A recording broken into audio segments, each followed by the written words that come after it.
കരുനാഗപ്പള്ളിയിൽ brown ഷുഗറും കഞ്ചാവുമായി അതിഥി തൊഴിലാളിയെ എക്സൈസ് സംഘം അറസ്റ്റ് ചെയ്തു.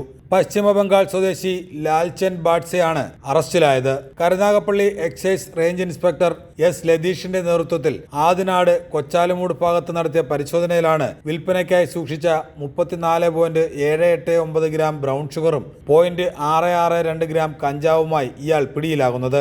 മയക്കുമരുന്ന് വിൽപ്പന നടത്തിയ വകയിൽ കിട്ടിയ 6280 രൂപയും എക്സൈസ് പിടിച്ചെടുത്തു. വിപണിയിൽ 1.75 ലക്ഷം രൂപ വില വരുന്ന മയക്കുമരുന്നാണ് പിടിച്ചെടുത്തത്. കഴിഞ്ഞ മാസവും കൊച്ചാലുമൂട് ഭാഗത്തു നിന്നും excise range party 8 gram brown ഷുഗറുമായി പശ്ചിമബംഗാൾ സ്വദേശിയെ അറസ്റ്റ് ചെയ്ത് റിമാൻഡ് ചെയ്തിരുന്നു.